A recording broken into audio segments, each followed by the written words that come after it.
Good evening. आज आपण maths part 2 मधील पायथागोरस थिअरम हा 10च्या दृष्टिकोनातून अतिशय इम्पॉर्टंट असणारा जो थिअरम आहे आज आपण स्टडी करणार आहोत. तर पायथागोरस थिअरमचं स्टेटमेंट काय सांगितलं जातं बघा. In a right angled triangle the square of the hypotenuse is equal to the sum of squares of the remaining two sides. ठीक आहे. तर आता आपण बघा समोर बघू शकता ट्रायंगल कोणता आहे, एबीसी आहे. ट्रायंगल एबीसी मधला इथं असणारा जो अँगल आहे किती डिग्री आहे, 90 डिग्री आहे. त्यामुळे आपण हा जो ट्रायंगल आहे याला आपण राईट अँगलड ट्रायंगल असं म्हणू शकतो. बरं, ह्याच्यामध्ये पायथागोरस थिअरमच्या स्टेटमेंट मध्ये काय सांगितलं जातं, in a right angled triangle the square of the hypotenuse. Hypotenuse इथं कोणता आहे, एसी आहे. हायपोटेनसचा स्क्वेअर आणि काय केलं जाते, रिमेनिंग ज्या दोन साइड्स आहेत म्हणजे दोन परपेंडिक्युलर साइड्स आहेत त्यांच्या स्क्वेअरची काय केली जाते, ऍडिशन केली जाते. ओके. तर याच्यामध्ये आपण गिवन मध्ये काय सांगू शकतो बघा. तर गिवन मध्ये आपल्याला असं लिहिता येईल आपल्याला इन ट्रायंगल. ट्रायंगल कोणता आहे, A B C. In triangle ABC इथं अँगल बी किती डिग्री आहे, 90 डिग्री. हा पार्ट कशामध्ये येईल, गिवन मध्ये येईल. गिवन झाल्यानंतर नेक्स्ट पार्ट आपला कोणता घेतोय आपण, टू प्रूफ. ठीक आहे. टू प्रूफ मध्ये आपण काय म्हणायचं बघा. तर हायपोटेनस स्क्वेअर म्हणजे काय लिहिता येईल आपल्याला, हायपोटेनस कोणता येतं, एसी. बघा हायपोटेनस एसी आहे, AC square is equal to the sum of the squares of remaining two sides. मग त्या दोन साइड्स कोणकोणत्या आहेत, एक साइड आहे ए बी, दुसरी आहे बी सी. ठीक आहे. मग आपण इथं लिहिता येईल आपल्याला काय लिहिता येईल आपल्याला, A B square plus B C square. ठीक आहे. गिवनचा पार्ट झाला, टू टूचा पार्ट झाला. नेक्स्ट पार्ट कोणता असतो, कन्स्ट्रक्शन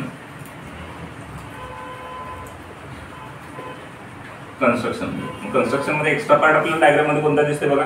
तर हा जो सेगमेंट बीडी आहे, हा सेगमेंट बीडी आहे परपेंडिक्युलर आहे. जो परपेंडिक्युलर आहे हायपोटेनस एसी ला. मग असा पार्ट आपण लिहिता येईल आपल्याला काय, segment BD perpendicular to hypotenuse. Hypotenuse कोणता आहे, एसी आहे. ठीक आहे. गिवन झाला, टू टू झाला, कन्स्ट्रक्शन. आता आपल्याला काय करायचं आहे, प्रूफ घ्यायचं. प्रूफ घ्यायचं म्हणजे काय करायचं आपल्याला, टू टूची ही जी स्टेप आहे ती आपल्याला काय करायची आहे, प्रूफ करायची. प्रूफ करत असताना तर सुरुवातीलाच आपण घेऊया प्रूफ मध्ये आपल्याला सुरुवातीला असं लिहिता येईल की ट्रायंगल कोणता आहे, A B C. Angle B किती डिग्री आहे, 90 डिग्री आहे. अँगल बी जर का 90 डिग्री जर का असेल तर इथं आपण अजून एक जी कन्स्ट्रक्शनची जी स्टेप आहे ती पुन्हा एकदा आपण इथे लिहून घेऊया. कन्स्ट्रक्शनची स्टेप काय बघा, segment BD perpendicular to hypotenuse AC. Segment BD perpendicular to hypotenuse कोणता आहे, एसी. हा जो पार्ट आहे तो आपण कशावरून दिला, कन्स्ट्रक्शन वरून दिला. ओके.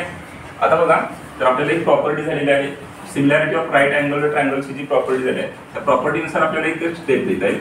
जर का हायपोटेनस वरती जर का आपण परपेंडिक्युलर घेतला असेल तर त्या ट्रायंगलचे दोन अजून एक लहान ट्रायंगल्स तयार होतात. ठीक आहे. मग जो मूळ ट्रायंगल असतो तो मेन ट्रायंगल कोणता येतात, ट्रायंगल एबीसी आहे. त्यानंतर आतमध्ये तयार झालेले जे दोन ट्रायंगल असतात, पहिला ट्रायंगल कोणता, ए डी बी. क्रम पण असंच घ्यायचं बघा, ट्रायंगल ए डी बी, कारण अँगल डी 90 डिग्री आहे.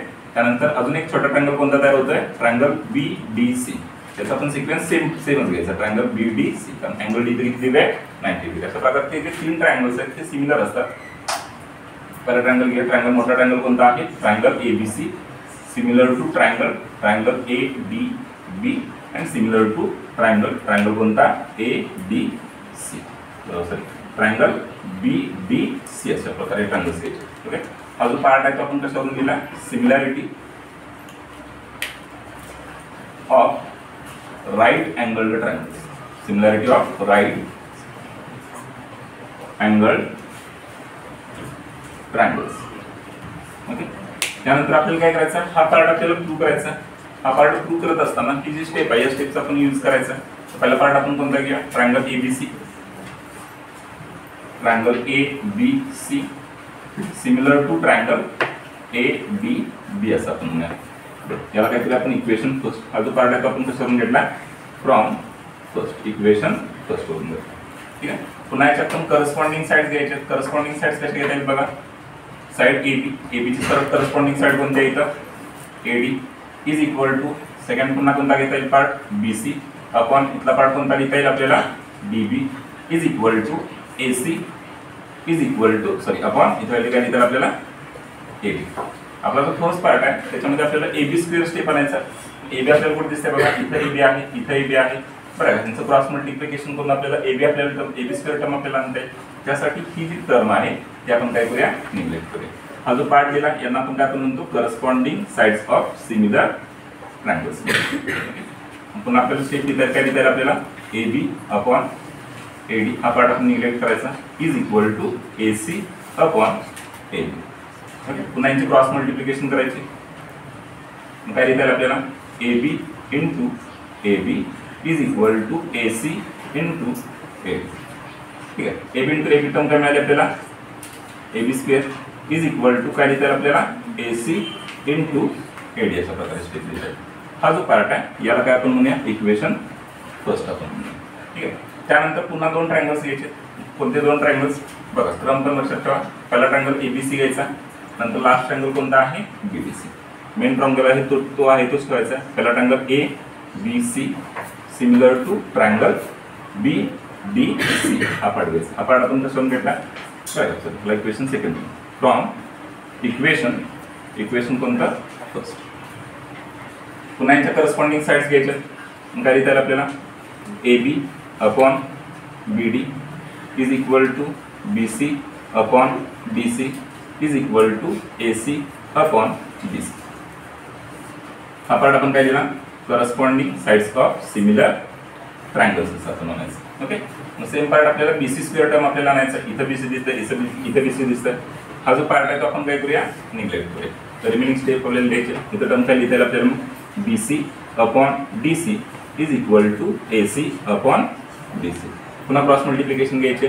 BC into BC into BC is equal to इथं क्रॉस मल्टिप्लिकेशन घेतली टर्म काय मिळेल आपल्याला AC into BC into BC into BC step आपल्याला काय मिळेल BC स्क्वेअर मिळेल is equal to AC into BC अशा प्रकारे स्टेप मिळेल. हा जो पार्ट आहे याला आपण इक्वेशन नंबर फर्स्ट झालं सेकंड झालं याला इक्वेशन नंबर काय आपण म्हणूया ठीक आहे. बरं पुन्हा आपण 2च्या स्टेपमध्ये आपण बघूया. 2च्या स्टेपमध्ये आपल्याला काय प्रूव्ह करायचं बघा AC square is equal to AB square plus BC square. ठीक आहे इक्वेशन सेकंड मध्ये आपल्याला AB स्क्वेअर टर्म दिसते. इक्वेशन थर्ड मध्ये आपल्याला BC स्क्वेअर दिसते. यांचे आपल्याला ऍडिशन करायचे. आपल्याला इथं प्लस साइन दिसतं म्हणून आपण काय करूया हे जे दोन इक्वेशन्स आहेत त्यांचे आपण ऍडिशन घेऊ. ठीक आहे पुन्हा आपल्याला असं लिहिता येईल काय लिहिता येईल आपल्याला ऍडिंग इक्वेशन कोणतं equation number 2 and equation number 3. ठीक आहे आपल्याला इथं असं लिहिता येईल काय AB square plus BC square AB square plus BC square is equal to equation फर्स्टची राइट हँड साइड काय बघा AC into AD plus equation थर्डची राइट साइड काय बघा इथं AC इंटू BC. ओके आता आपल्याला पुढच्या स्टेपमध्ये काय लिहिता येईल बघा ते AB square plus BC square हा जो पार्ट आहे असा लिहिला. AC दोन ठिकाणी आहे ते आपण कॉमन घेतलं. ब्रॅकेटमध्ये काय आहे पहिल्या टर्म मधला काय पार्ट राहिला AD त्यानंतर प्लस दुसऱ्या टर्म मधला पार्ट काय राहिला BC. पुन्हा आपल्याला लिहिता येईल काय लिहिता येईल AB square plus BC square is equal to AC into आता ब्रॅकेटमध्ये टर्म काय बघा AD प्लस DC. आता आपण डायग्रामला आपण जाऊन बघूया AD प्लस DC म्हणजेच आपण काय लिहिता येईल आपल्याला AC लिहिता येईल because point D is in between A and C. So AD plus DC म्हणजेच आपल्याला काय लिहिता येईल आपल्याला स्टेप AC लिहिता येईल. म्हणजेच आपल्याला असं काय लिहिता येईल ADC म्हणजे point D is in between A and C. ठीक आहे नेक्स्ट पॉईंट आपल्याला काय लिहिता येईल बघा AB square plus BC square is equal to AC into AC term काय मिळते आपल्याला AC स्क्वेअर. मग हाच पार्ट आपल्याला काय करायचा होता प्रूव्ह करायचा होता AC square is equal to AB square plus BC